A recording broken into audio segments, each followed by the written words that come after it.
is George Kaiho of Jettison of Dallas, Texas. Welcome. My second video is gonna be about this. This is called the Gabriel Boudier Crème de Cassis de Dijon. Gabriel Boudier. Hi. It's a liqueur, just like the one I took last time. It's another liqueur. No particular reason I'm picking liqueurs, but it's kind of cool. Earlier, I was working with my other guy, Giovanni, and I asked him, like, what should I do today? And he's like, let's do that one. And okay, this, okay. That kind of stuff. There's no really like reason I'm picking the brands. Because, like, all these stuff, my bar is not small. Huh? My bar is small. I'm sorry. My bar is a small bar. So my selection is not much. So whatever I pick very, very, very carefully. So everything that I have in my back bar, I can like immediately make a video out of it. Like, if you have something like you want me to talk about, that's here, I can make it tomorrow. It's like that kind of level. Anyways, going back to this brand, Gabriel Boudier, based off of town of Dijon in Burgundy, France. Also famous for Dijon Master, you know. But Burgundy is, of course, a huge wine region. And basically one of the best wines in the world is from here. I had a time I used to like study pretty heavily on wine. I've been going to tastings and whatnot. I have tasted good wines, like a lot of them, thank God. And among, like, if I'm looking back, among all the wines I have tasted that were amazing, few times when you like sip a wine, it's like you go to heaven, like, oh, like, think for life, like think like it's like that. I mean, it's like a life-changing experience. Whenever I had a life-changing experience through drinking wine, most of the time, I think there were 3 times I had that. I can like recall. 2 of them were white Burgundy. White Burgundy. So I guess I like white Burgundy. Yeah, they were like, of course, it's like really high class stuff like the Grand Cru. One of them was Montlachet, like Montlachet. Another one was Bâtard Montlachet, I think. Well, anyways, sorry, really got sidetracked. But the Dijon is the capital of Burgundy, and where this is from. So it's a wine region, grow a lot of grapes, also grow cassis. I live in the United States. We don't really know, most Americans, we don't really know about cassis. But in English, it's called black currant, or currant in general. There's like different colors. This is black currant. It's kind of dark, right? There are red currants. There's like white currants. Basically, it looks like a mini grape. That's like the must is like this big, and then like the piece is like this big, like smaller than a blueberry. And when you eat it, it's very tart. That's cassis. That's currant in English. Cassis in French, or yeah. So Burgundy is also a great region for growing cassis, and this company is based off of that. So the brand is from 1874. Quickly explaining the brand, Gabriel Boudier, founded 1874. They also make wine, because Burgundy, of course. They use 2 major varietals of black currant / cassis. They harvest them, flash freeze it so the quality is good, and they macerate in 30% alcohol for a couple weeks. macerate, aka just soak it in, and then they process it, and then they add just a little bit of sugar, like not much sugar, and the alcohol percentage is 20% ABV, so it's quite low. And let's taste it. All right, check this out. It's very syrupy texture, very rich and thick. All right, the viscosity is very, very thick.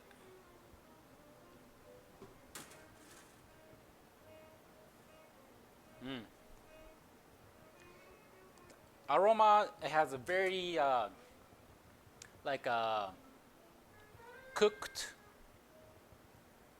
currant juice, or for most people for people that who haven't had black currant before or cassis before, imagine pomegranate juice or like a cranberry juice that's cooked down, like a cranberry sauce. Maybe not cranberry.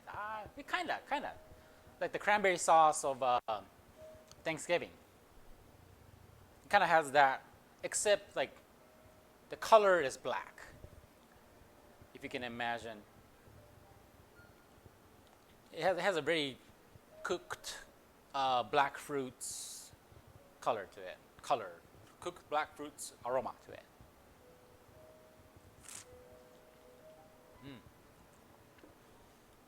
The mouthfeel is very thick. It's really it's like a, I don't really mean it in a bad way, but it's like a cough syrup type texture. It's very coating. And you put it in, it just kind of coats all over your mouth. And it's very tart. It's one thing you get. It's not very sweet. It has like a fruitiness, like sweet, like a really like a sauce, like you really imagine like a cranberry sauce. I think that's a really good description for whoever had that never had cassis or blackcurrant liqueur. And so there's a tartness. There's like a black kind of stewed fruitiness, and then there's the meatiness. Like whenever you eat like a fruit, especially like berries, like blueberry, blackberries, raspberry, whatnot.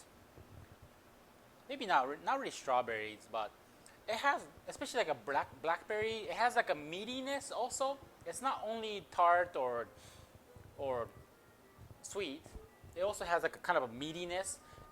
This liqueur really has that meatiness to it, which is a pretty big reason I picked this brand over other brands for Crème de Cassis.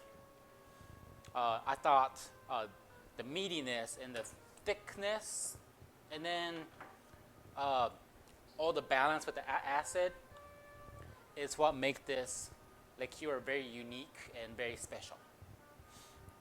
So again, like this is a result of me picking the brands through many years, going through many different bottles. So of course it's good. Yeah. All right, let's make a cocktail with this. If you want to represent 100% of this, then the best way is to drink is probably make a Kir or Kir Royal. Basically mix it with either white wine or sparkling wine. But that's not really cool looking in a cocktail video, so I'm gonna make a cocktail. I'm gonna make a cocktail called El Diablo, the demon. Of course, you assume it probably has tequila in it. Yes, it has tequila in it. The recipe I'm gonna share with you right now is it's gonna be tequila, lime, ginger beer, and then crème de cassis. And I'm gonna pour it down so it'll have a gradation a little bit, gradation of color. And a little fun fact is that this combination of tequila, lime, ginger beer, and then cassis used to be called the tequila sunrise. The tequila sunrise that we know today is, most people should know, is tequila, orange juice, and then grenadine. So it's like yellowish, orange color, and then the red represents the sun rising, which color-wise, I think it's pretty legit, but it used to be this one. The reason the orange juice version got popular is because of the Rolling Stones. It's true. Of course, different bars, areas, it's very common in bartending or cocktail world to where there's like it's like same cocktail, but depending on where you're at, you call it differently, or like it's a famous name, people make it different ways, and then they claim to be like the legit. That happens all the time. In this case, Rolling Stones made it famous. Rolling Stones made the orange juice version famous. The story goes, I don't know the exact year or dates. I apologize. I didn't look it up earlier. I think it was like 1970 or something when Rolling Stones toured United States. And then I think they ended up, correct me if I'm wrong, okay? I'm apologize. I think it was LA or somewhere that they were having a drink, and then the bartender made them a tequila sunrise with the orange juice version, and told them, "Oh, this is called the tequila sunrise." And the Rolling Stones, they loved it. The crew loved it. Everybody loved it. So that the rest of that tour, they were drinking that version of the tequila sunrise. Next year, they did a tour. They called it the Tequila Sunrise Tour. So that really did it. So like, because of Rolling Stones, the Tequila Sunrise recipe is the orange juice version. It used to be the Cassis version. So that's kind of cool, right? I was fortunate to meet Mick Jagger and Charlie Watts at a restaurant I used to work at. They came in and took a picture like that. Anyway, okay, let's make it. So it's a build, meaning I build the cocktail inside the glass. So it's relatively simple. I'll try to give a little more tutorial on how to build, starting with the lime. So I'm gonna squeeze the lime in, tequila, ice, top it off with soda, and then cassis at the end. All right, cutting the lime. This is the bottom part. You gotta cut it off. You can cut it off till you can kind of see the meat. Cut it in half. All right. I won't use this one. And then you cut in the middle. Take the white part out. Pits out. All right. So now you get only the good part, and then you're just gonna cut whatever you're gonna use. Let me cut one more. All right, I'm done with this. Normally, when you squeeze a lime, you pick it up and then you squeeze it like this, right? Right? Normal. But squeeze it in and then serve it, that's kind of not cool. Doing this, like, it's like same thing. And then also your hand's gonna get limey, and especially like I have a little cut here, so it's like it's really hurting me right now. Okay. How Japanese bartenders do is they use a bar spoon. This is a bar spoon that has a trident. Basically, it's kind of like a fork, like a spork. No, not really spork, but this is called a trident bar spoon from Cocktail Kingdom. And you're gonna use the fork part of it. Gonna get a lime wedge, and then you stab it on the side, like that. Stab it on the side, and then you hold the back, and then when you squeeze it, you also turn the spoon. So it's like a two thing. It's like this. Okay, I'm gonna do it. Okay. 1, 2, 3, like that. So you're not really pressing, squeezing it with your finger. You kind of twisting it also. So for less power, you can juice what needs to be juiced. Because the main reason is, one, less mess, less like this kind of thing going on. It is pretty quick. I did it slowly, but it is pretty quick. And lastly, if you squeeze too hard, the bitter part comes out. And that's what I've been doing this whole thing. If you use this, this is bitter. This is bitter. This is not. But outside the skin, you don't want the juice from here. You just want the juice from the meat. Just want the meat. My meat. Yes, so this is how you juice a lime wedge. There's a reason for this thing. A lot of bartenders use this teardrop thing. This is not cool. This is the cool stuff. So you can use this. It's not only like stabbing each other. All right, so that's lime is done. You can either like put the lime in or leave it out. It doesn't really matter. It's just whatever you want. When I make a gin and tonic, I typically leave the lime in. You know what? Let's leave the lime inside. So I'm gonna fake squeeze it like that. And keep it inside. Because I'm gonna show you my next step. All right, so I'm gonna add tequila. Typically, for a tall drink is a drink but has a lot of juice. I usually use a lowland tequila because it has more like body to it, so it can stand up to a lot of juice or dilution. It'll still keep the quality. You can still taste the tequila. In this case, I want to feature the Creme de Cassis, so I'm going to use a Highland tequila, so more lighter, brighter, delicate style. All right, so I'm going to put 1 shot, about 1.5 ounces.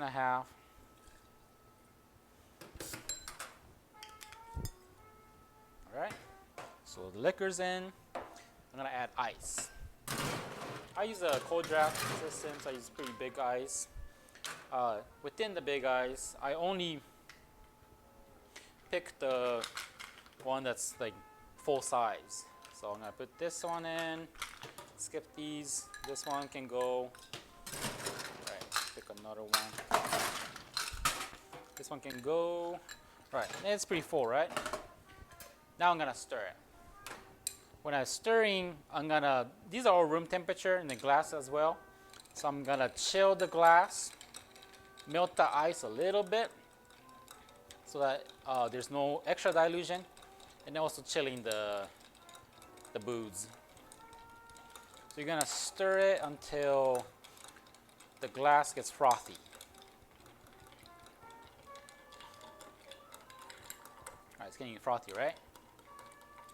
And in the process, because ice melts a little bit, it makes a space for one more ice.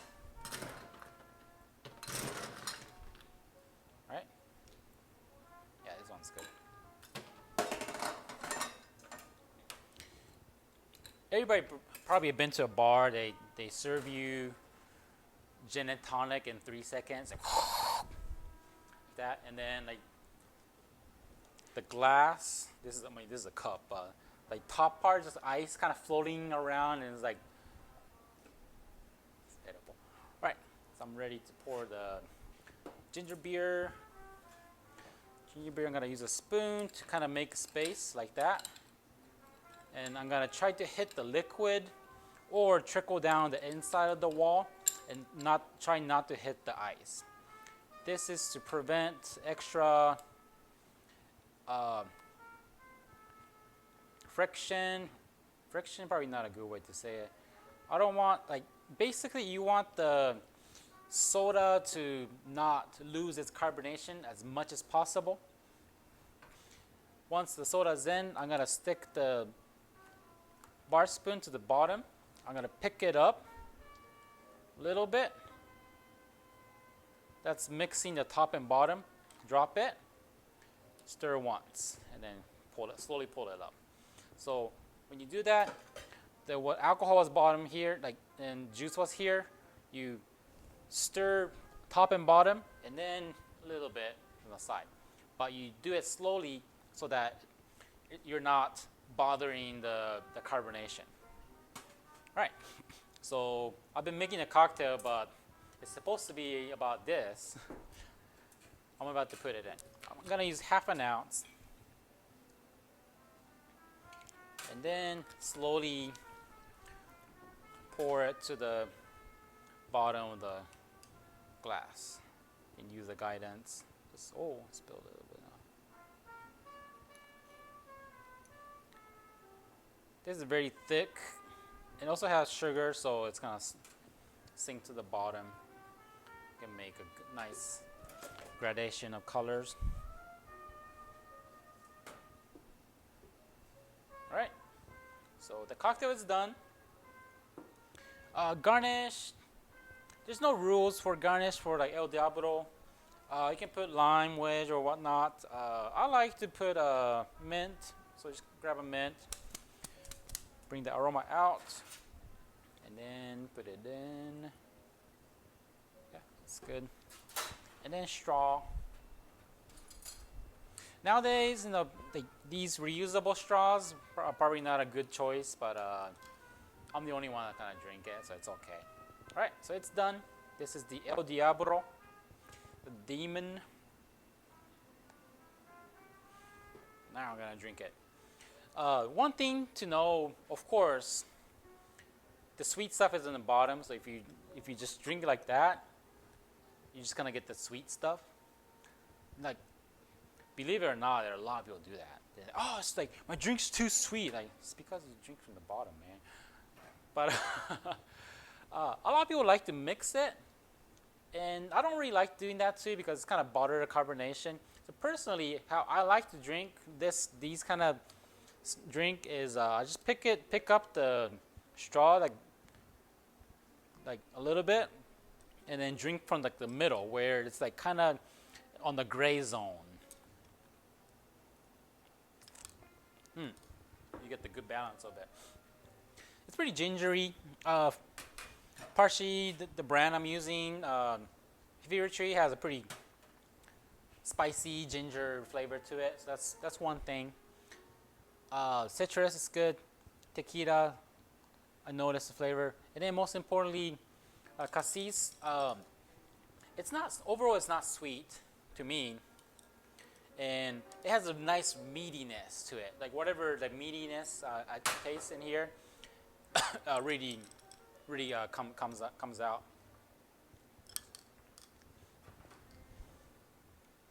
Very good.